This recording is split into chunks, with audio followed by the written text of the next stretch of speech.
वालेकुम दोस्तों, welcome to quick to show. आज के इस शो में मैं आपको बताने जा रहा हूँ कि आज था सेमीफाइनल 1 पाकिस्तान वर्सेस न्यूजीलैंड का, जो पाकिस्तान ने नहायत जिसे कह सकते हैं ना single handedly one sided match जीता, पूरा फाइनल में चला गया। साथ साथ बाबर आजम, मोहम्मद रिजवान दोनों फॉर्म में आ गए और ओपनिंग पार्टनरशिप जो थी वो बिल्कुल हीरोइक और क्या ग्रेट कमबैक हुआ है। स्पेशली अगर हम बात करें बाबर आजम की, क्योंकि जैसे कल वो मैथ्यू हेडन के साथ सिर्फ और सिर्फ बाबर आजम खाली आए हुए थे, फुल 1.5 से 2 घंटे उन्होंने दिल ला के प्रैक्टिस की है, फुल शॉट्स की प्रैक्टिस की, और आज वो नज़र आ रही थी कि जो प्रैक्टिस है उसका जो फल जो है, सबर का फल, वो आज मिला है बाबर आजम को। और हमेशा न्यूजीलैंड ही बहुत अच्छा रोल प्ले करती है बाबर आजम की फॉर्म वापस आने में। सबसे पहला जो 4 उन्होंने हिट किया था वो ट्रेंट बोल्ट को ही किया था। ट्रेंट बोल्ट और बाबर आजम की जो दोस्ती है वो बहुत अच्छी चलती है, हमेशा ट्रेंट बोल्ट के अगेंस्ट बाबर आजम की अच्छी फॉर्म आती है। पहला चौका उन्होंने ओपनिंग ही ट्रेंट बोल्ट से की थी, और फिर जब वो शुरू हुए पावर प्ले में तो वे 55 रन्स हो गए थे पावर प्ले में। और यही तो बोलते हैं, अगर आप अटैकिंग क्रिकेट खेलोगे, अटैक करोगे दूसरी वाली टीम पे, क्योंकि ये जो जितनी भी वेस्टर्न टीम्स होती हैं, जैसे न्यूजीलैंड हो गई, ऑस्ट्रेलिया हो गई, इंग्लैंड हो गई, अगर आप शुरू से इन पे पावर प्ले से अटैक करना शुरू जाओ तो बहुत ज़्यादा प्रेशर में आ जाती है ये टीम्स। और वही हमें देखने को मिला, न्यूजीलैंड जिसे कह सकते हैं बहुत ज़्यादा प्रेशर में आई हुई थी, कैचेस ड्रॉप हो रहे थे उनसे, कोई ना 1-2 कैचेस भी ड्रॉप हो, मिस फील्डिंग भी हुई है न्यूजीलैंड से, मतलब फुल जिसे कह सकते हैं ना प्रेशर आया हुआ था। शुरू से अटैक करना शुरू किया, जैसे रिजवान ने की जो फॉर्म वापस आई है। और मज़े की बात ये हुई कि सिडनी का जो पूरा जितनी भी कंडीशंस थी सिडनी की, और जो जैसी भी पिच थी, विकेट थी, बिल्कुल सूट कर रही थी बाबर आजम, मोहम्मद रिजवान को। ऐसा लग रहा था जैसे लाहौर की विकेट बन गई है ये, बिल्कुल ऐसा, मतलब ऐसी स्लो विकेट हो गई। स्पिन को पूरा सपोर्ट कर रही थी विकेट, मिचेल सेंटर की जैसी स्पिन हो रही थी, सोडी जैसे स्पिन कर रहे थे, लेग स्पिन कर रहे थे, और मिचेल सेंटनर अपने ऑफ स्पिन का जादू दिखा रहे थे। मतलब बहुत अच्छी जैसे कह सकते हैं बॉलिंग देखने को मिली है। कि न्यूजीलैंड के जो फास्ट बॉलर्स थे बहुत ही ज़्यादा एक्सपेंसिव नज़र आया, और सबसे ज़्यादा मोहम्मद रिजवान, बाबर आजम, इन दोनों ने ही सबसे ज़्यादा अच्छा खेला है फास्ट बॉलर्स को। स्पेशली अगर हम बात करें मोहम्मद हारिस की, जब वो नंबर 3 पर आए, उन्होंने भी बहुत जैसे कह सकते हैं वाइटल रोल प्ले किया पाकिस्तान की जीत में, क्योंकि अगर वो इतने इंपॉर्टेंट 30 रन ना बनाते 26 बॉल्स पे तो पाकिस्तान के लिए थोड़ी बहुत ऊंच नीच हो जाती। क्योंकि बाबर जब आउट हुए थे तो पाकिस्तान का रन रेट बिल्कुल 6 के करीब ही था, मतलब जैसे कह सकते हैं 6.10 6.20 समथिंग ऐसे ही था। मतलब ऐसे रन चाहिए थे जैसे 40 बॉल्स पे 41 रन, कभी ऐसा हो रहा था 39 बॉल्स पे 40 रन चाहिए थे, मतलब बिल्कुल ऐसा ही हुआ था सिचुएशन, जैसे कभी हो रहा है 30 बॉल्स पे 35 रन चाहिए, फिर अगली बॉल पे 6 लगा, फिर रन रेट बराबर हो गया। मतलब पूरा आराम से single double runner up ball वाली गेम हो गई थी जब बाबर आजम आउट हुए थे। मतलब दोनों जो है ना वो अपनी जॉब पूरी करके चले गए थे, अपना जो उनका जो काम था ओपनिंग का असल वो करके चले गए थे बाबर आजम। उन्होंने कोशिश की थी कि स्ट्रेट का 6 हिट करूं, लेकिन स्पेशली अगर हम देखें तो स्ट्रेट की जो बाउंड्री थी वो बहुत ही ज़्यादा लंबी थी, और लेग की जो थी, लेग की बाउंड्री थी 60 मीटर्स की बाउंड्री थी, तो सब ने लेग को ही टारगेट किया। हारिस ने भी लेग को टारगेट किया, रिजवान ने भी सबसे ज़्यादा, खैर वो तो खेलती ही लेग पे, तो उन्होंने तो और अच्छे से टारगेट दिया।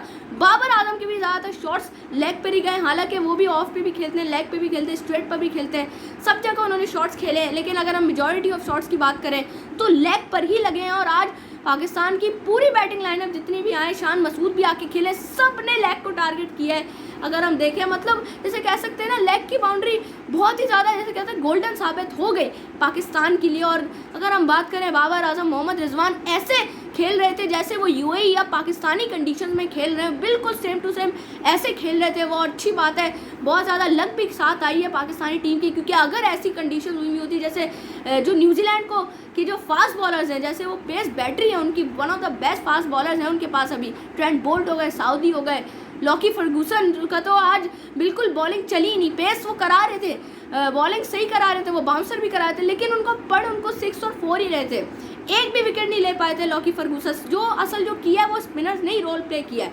अगर हम न्यूजीलैंड की बैटिंग के बारे में बात करें तो बहुत ही ज़्यादा जैसे कह सकते हैं ना न्यूजीलैंड को सपोर्ट करने वाली पहले बैटिंग में पिच हो गई थी। लेकिन अगर हम एंड की इनिंग्स की बात करें, न्यूजीलैंड बहुत ज़्यादा स्ट्रगलिंग फेज में था, क्योंकि न्यूजीलैंड का जो स्टॉर्म बैटिंग जो है, थंडर स्टॉर्म जो है न्यूजीलैंड की बैटिंग का, जैसे कॉनवे हो गए, फिन एलन को भी हमने शुरू में आउट कर दिया था, शाहिन अफरीदी ने भी बहुत अच्छी बॉलिंग कराई। उन्होंने मेन 2 प्लेयर्स आउट किए जो अगर फॉर्म में आ जाते, अगर अच्छा परफॉर्म कर लेते आज के मैच में, तो आराम से 180-190 का स्कोर चला जाता पाकिस्तान न्यूजीलैंड का, तो हो सकता था रिजल्ट डिफरेंट हो जाता, हमारे हक में ना जाता। लेकिन खैर हमने बहुत अच्छी बॉलिंग कराई। डेथ ओवर में स्पेशली नसीम शाह जो थे वो बहुत ही ज़्यादा आउटस्टैंडिंग नज़र आए, बहुत ही ज़्यादा अच्छी बॉलिंग कराई नसीम शाह ने स्पेशली सॉरी बहुत अच्छी बॉलिंग कराई। अगर हम देखें शाहीन शाह अफरीदी ने भी बहुत अच्छी बॉलिंग, हारिस रऊफ जो थे उन्होंने भी बहुत अच्छी बॉलिंग कराई। लेकिन अगर हम देखें तो शादाब खान की अगर हम बात करें वो थोड़े से एक्सपेंसिव साबित हो गए थे, क्योंकि जब पहली इनिंग्स जो थी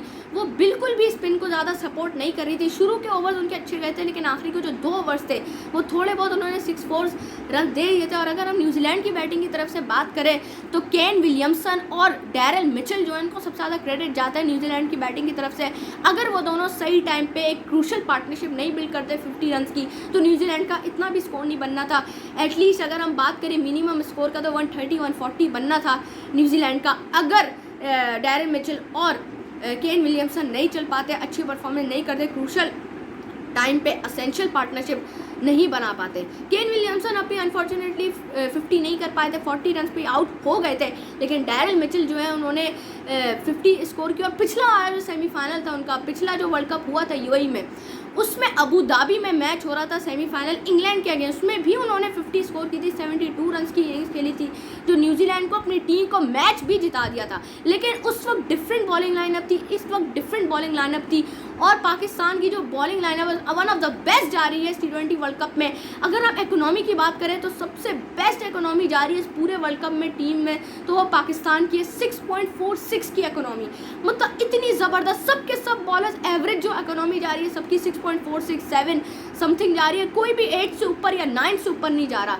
ये सबसे ज़्यादा खास बात देखने को मिली है हमारी, चाहे हम अपने फास्ट बॉलर्स की बात करें, चाहे हम अपने स्पिनर्स की बात करें, मतलब सब डोमिनेट कर रहे हैं अच्छे से, बहुत ही ज़बरदस्त जैसे कह सकते हैं ना माहौल बना हुआ है। मतलब हम ऐसी टीम थी जिसकी उम्मीदें ही नहीं थी सेमीफाइनल में जाने की जिम्बाब्वे से हारने के बाद, लेकिन हम ऐसा कमबैक करते हैं, और हम ऐसा कमबैक करते हैं, और हम बोलते हैं ना कि ज़ख्मी शेर जो होता है ना वो बहुत ज़्यादा ख़तरनाक होता है। और वही वो शाहीनों ने आज कर दिखाया, और आज फाइनल में पहुंच गए। अब देखते हैं किसके साथ होता है फाइनल पाकिस्तान का। पूरी सबके सब मुझे मिला के सबके सब पूरी आवाम चाह रही है, पाकिस्तान की आवाम बोलें चाहे इंडिया की आवाम बोलें, सबके सब चाह रहे हैं कि पाकिस्तान वर्सेस इंडिया का फाइनल हो। इंशाल्लाह ऐसा ही होगा कि पाकिस्तान वर्सेस इंडिया का MCG में फिर से भिड़ेंगे, पाकिस्तान और इंडिया दोनों टीम आपस में टकराएंगे, और इंशाल्लाह पाकिस्तान इस वर्ल्ड कप की ट्रॉफी लेके जाएगा। और इंशाल्लाह वर्ल्ड कप हमारा होगा। 1992 की जो हिस्ट्री थी वो फिर से रिपीट होगी, क्योंकि आधे से ज़्यादा रिपीट हो चुकी है। बस एक स्टेप रहता है पाकिस्तान का, फाइनल में जीतना है। ट्रॉफी हमारे हाथ में आएंगे, हम आराम से लाहौर इंटरनेशनल एयरपोर्ट में पहुंचेंगे ट्रॉफी के साथ। ये थी आज की वीडियो, लाइक करें, सब्सक्राइब करें फ्रेंड्स, और क्लिक दबाओ जरूर कर दीजिएगा, और सब्सक्राइब करना है, बेल आइकन भी जरूर प्रेस करें। हाफिज़।